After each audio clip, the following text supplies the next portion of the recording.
Hello friends, इस video में हम लोग बात करेंगे एचआरए के कैलकुलेशन कैसे करेंगे, पूरा डिटेल्स में इसमें बात करेंगे।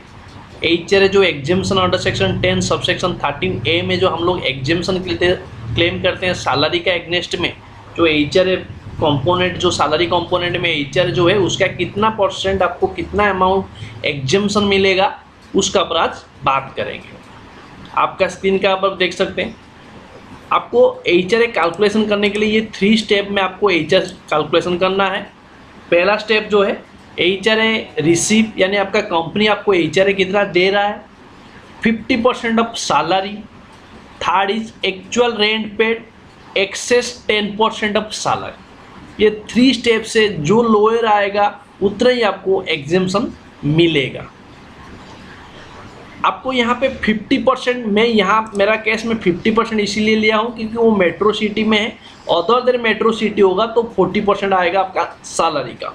ठीक है, यहाँ पे ऊपर में आप देख सकते हैं 50% of salary when residential house is situated. आप जॉब जहाँ पे कर रहे हैं और वहाँ पे जो रेंट में लिए हैं वो जो हाउस जो है आपका मुंबई, दिल्ली, चेन्नई और कोलकाता में रहेगा तो आपको 50% ऑफ सैलरी लेना होगा। बाकी अदर सिटी में होगा, इस चारों को छोड़ के, तो आपको 40% पकड़ना होगा। ठीक है, मेरा केस में कोलकाता है इसीलिए मैं 50% लिया हूँ। सैलरी मीन्स आपको देखना होगा, सैलरी मीन्स क्या है। सैलरी मीन्स आपको करना है कि सम आपका करना होगा total basic salary plus DA plus करना होगा एनी अदर कमीशन।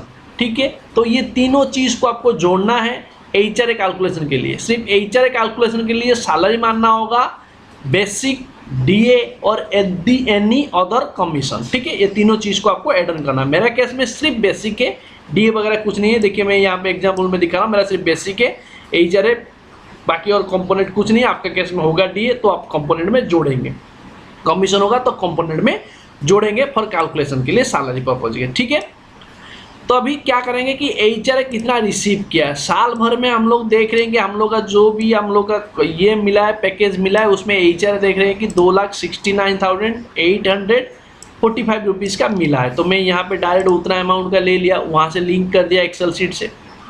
उसके बाद यहाँ पे 50% लिया हूँ सेकेंड पॉइंट में, 50% सैलरी, क्योंकि मेट्रो सिटी में हूँ इसीलिए 50% में हूँ। तो क्या कैसे 50% निकले, मेरा केस में सिर्फ बेसिक है, बाकी आपके केस में आपका डीए या फिर कमीशन रहेगा तो आप वो तीनों को जोड़ के उसका 50% ले लेंगे पूरा साल का। मेरा साल भर का इतना है 6,29,638, उसका मैं यहाँ पे 50% लिया हूँ। देख सकते हैं यहाँ पे मैं उसका 50% यहाँ पे लिया हूँ। देखिए यहाँ पे उसका लिंक कर दिया हूँ, वहाँ से देखिए मैं लिंक किया हूँ, लिंक करके उसका 50% पकड़ा हूँ। देखिए ये जो देखिए लिंक है बेसिक का, वहाँ से मैं 50% उसको क्लेम कर लिया। ठीक है, ये दोनों अमाउंट आ गया। अभी निकालना है कि एक्चुअल रेंट पेड कितना में, एक्चुअल रेंट आपका स्टाफ हो या फिर आप खुद कैलकुलेशन कर रहे हैं, स्टाफ खुद कैलकुलेशन कर रहा है तो आप खुद कितना रेंट पेड किए हैं एक्चुअल में। मेरा केस में 13,500 करके हर महीना रेंट देता है, तो 12 महीने का मैं निकाल दिया, 1,62,000 वो रेंट पे कर रहा है। तो यहाँ पे थार में क्या बताता है कि एक्चुअल जितना आप रेंट पेड कर रहे हैं कितना एक्सेस ऑफ 10% ऑफ सैलरी। 10% जो सैलरी निकालेंगे एचआरए का हिसाब से, उससे कितना आप एक्सेस रेंट पेड किए हैं। 10% का हिसाब से सैलरी मेरा निकल रहा है क्योंकि वहाँ पे मेरा सैलरी जो है 6,29,640 के आसपास आ रहा था। देखिए 638 रुपया, तो उसका मैं 10% ले लिया तो मेरा कितना आ रहा है 62,964। तो कितना अमाउंट मेरा एक्चुअल रेंट से 10% एक्सेस है, तो दिस अमाउंट से माइनस करने के बाद ये अमाउंट आया। ये तीनों अभी तीनों जो सिचुएशन में मेरे को निकल गया, ये तीनों अमाउंट आया। तीनों में जो लॉयर है वही मेरे को एग्जाम्पशन मिलेगा। तीनों में कौन लॉयर है, ये लॉयर है 99,036 रुपीज़, तो इतना ही मेरे को एग्जाम्पशन मिलेगा एचआरए में अंडर सेक्शन 10 सबसेक्शन 13A में आपको एग्जाम्पशन मिलेगा। तो इसी तरह आपको एचआरए कैलकुलेशन करना है।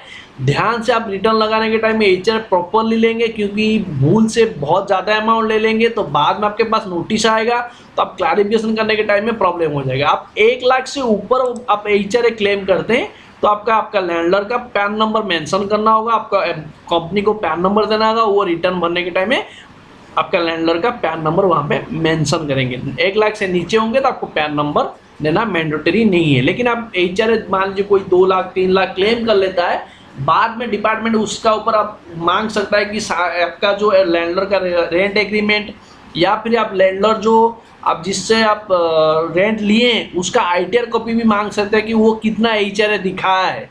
फॉल्स बहुत सारा आदमी करता है, तो आप फॉल्स मत करिए, प्रॉपर कैलकुलेशन करिए, आपका सैलरी निकाल लीजिए, इस हिसाब से एचआर का हिसाब से सैलरी निकाल लीजिए, उसी का हिसाब से 50% या 40% कर लीजिए, और उसके बाद आपका एक्चुअल रेंट जितना पेड कर रहे हैं उससे लेस कर दीजिए 10% ऑफ सैलरी। जो तीनों में लोअर आएगा उतना ही आप एग्जेम्पशन क्लेम करिए। इसी तरह वीडियो पाने के लिए मेरा चैनल को सब्सक्राइब करिए और पास में बेल आइकन जरूर क्लिक कर लीजिए। आज के लिए इतना ही, फिर मिलेंगे नया टॉपिक के साथ, तब तक के लिए जय हिंद, जय भारत, बाय बाय।